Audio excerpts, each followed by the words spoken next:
ओ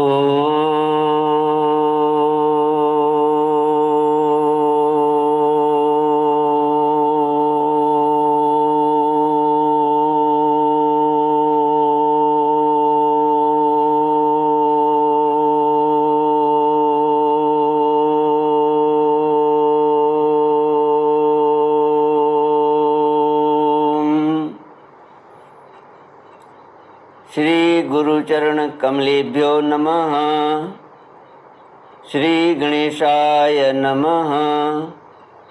श्री सरस्वत्यै नमः।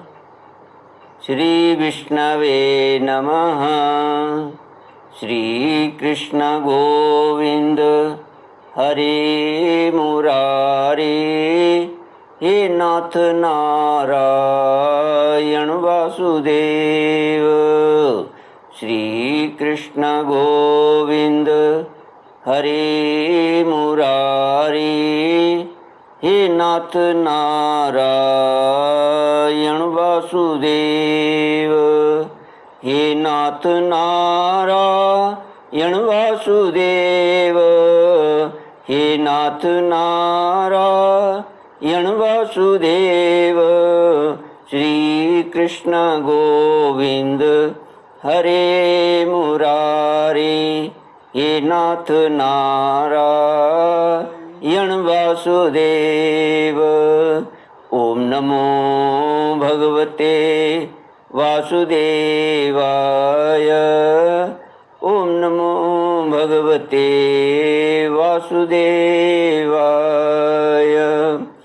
कृष्णाय वासुदेवाय हरये परमात्मने प्रणतक्लेशनाशाय गोविन्दाय नमो नमः। सच्चिदानन्दरूपाय विश्वोत्पत्त्यादिहेतवे तापत्रयविनाशाय श्रीकृष्णाय वयं नमः। सच्चित आनंद स्वरूप परमात्मा जो सृष्टि के उत्पत्ति, पालन और संहार करता है तथा जीवों के आध्यात्मिक, आदि दैविक, आदि भौतिक तापों को नष्ट करने वाले हैं, अर्थात जीवों के मानसिक, शारीरिक और भौतिक दुखों को दूर करने वाले हैं, उन श्री कृष्ण भगवान को हम नमस्कार करते हैं। श्री कृष्ण गोविंद हरि मुरारी, हे नाथ नारायण वासुदेव। श्रीमद् भागवत तृतीय स्कंद विंशोऽध्याय श्लोक 28 से। मैत्रेय उवाच। आगे श्री मैत्रेय जी कहते हैं, विदुर जी, प्रभु तो प्रत्यक्षवत सबके हृदय की जानने वाले हैं। उन्होंने ब्रह्मा जी की आतुरता देखकर कहा, तुम अपने इस काम कलुषित शरीर को त्याग दो। भगवान के यूं कहते ही उन्होंने वह शरीर भी छोड़ दिया। ब्रह्मा जी का छोड़ा हुआ वह शरीर एक सुंदरी स्त्री संध्या देवी के रूप में परिणित हो गया। उसके चरण कमलों के पायजेब झंकृत हो रहे थे। उसकी आंखें मतवाली हो रही थीं और कमर करधनी की लड़ों से सुशोभित सजीली साड़ी से ढकी हुई थी। उसके उभरे हुए स्तन इस प्रकार एक दूसरे से सटे हुए थे कि उनके बीच में कोई अंतर ही नहीं रह गया था।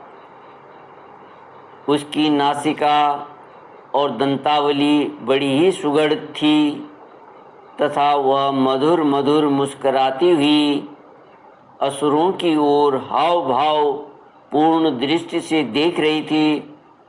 वह नीली नीली अलकावली से सुशोभित सुकुमारी मानो लज्जा के मारे अपने अंचल में ही सिमटी जाती थी। विदुर जी, उस सुंदरी को देखकर सब के सब असुर मोहित हो गए। अहो, इसका कैसा विचित्र रूप, कैसा अलौकिक धैर्य और कैसी नई अवस्था है। देखो, हम काम पीड़ितों के बीच में यह कैसी बेपरवाह सी विचर रही है। इस प्रकार उन कुबुद्धि दैत्यों ने स्त्री रूपिणी संध्या के विषय में तरह तरह के तर्क वितर्क करके फिर उसका बहुत आदर करते हुए प्रेम पूर्वक कहा, सुंदरी, तुम कौन हो और किसकी पुत्री हो? भामिनी, यहाँ तुम्हारे आने का क्या प्रयोजन है? तुम अपने अनूप रूप का यह बेमोल सौदा दिखाकर हम अभागों को क्यों तरसा रही हो? अबले तुम कोई भी क्यों न हो, हमें तुम्हारा दर्शन हुआ, यह बड़े सौभाग्य की बात है।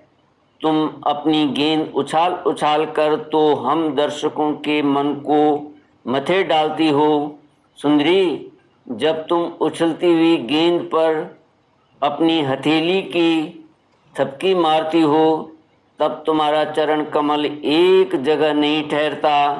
तुम्हारा कटि प्रदेश स्थूल स्तनों के भार से थक सा जाता है और तुम्हारी निर्मल दृष्टि से भी थकावट झलकने लगती है।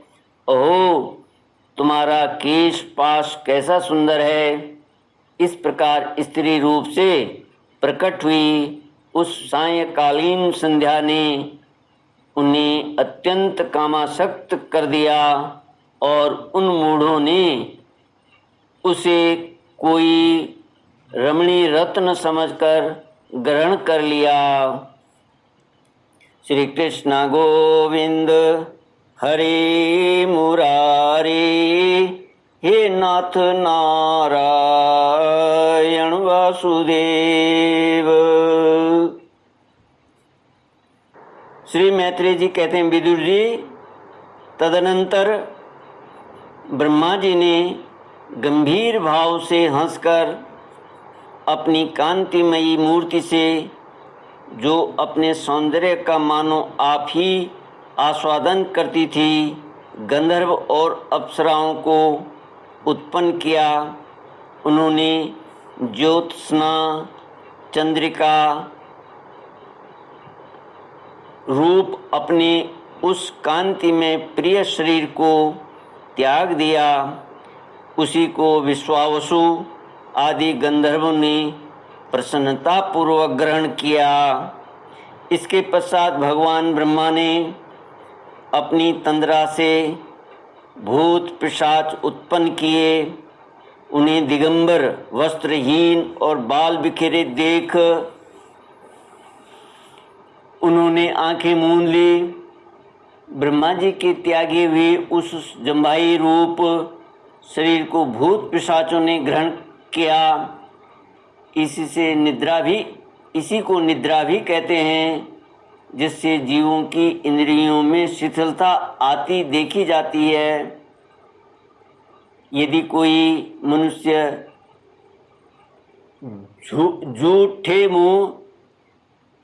झूठे मुंह सो जाता है तो उस पर भूत पिशाच आक्रमण करते हैं, उसी को उन्माद कहते हैं। फिर भगवान ब्रह्मा ने भावना की कि मैं तेजोमय हूँ और अपने अदृश्य रूप से साध्यगण एवं पितृगण को उत्पन्न किया।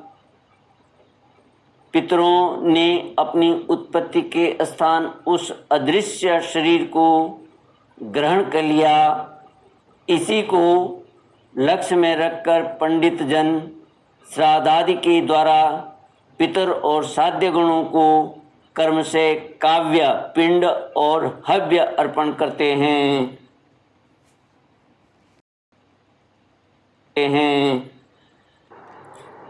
अपनी तिरोधान शक्ति से ब्रह्मा जी ने सिद्ध और विद्याधरों की सृष्टि की। और उन्हें अपना वह अंतर्धान नामक अद्भुत शरीर दिया। एक बार ब्रह्मा जी ने अपना प्रतिबिंब देखा, तब अपने को बहुत सुंदर मानकर उस प्रतिबिंब से किन्नर और किम पुरुष उत्पन्न किए। उन्होंने ब्रह्मा जी के त्याग देने पर उनका वह प्रतिबिंब शरीर ग्रहण किया। इसीलिए ये सब उषः काल में अपनी पत्नियों के साथ मिलकर ब्रह्मा जी के गुण कर्मादि का गान किया करते हैं। एक बार ब्रह्मा जी सृष्टि की वृद्धि न होने के कारण बहुत चिंतित होकर हाथ पैर आदि अवयवों को फैलाकर लेट गए और फिर क्रोधवश उस भोगमय शरीर को त्याग दिया। उससे जो बाल झड़कर गिरे वे अही हुए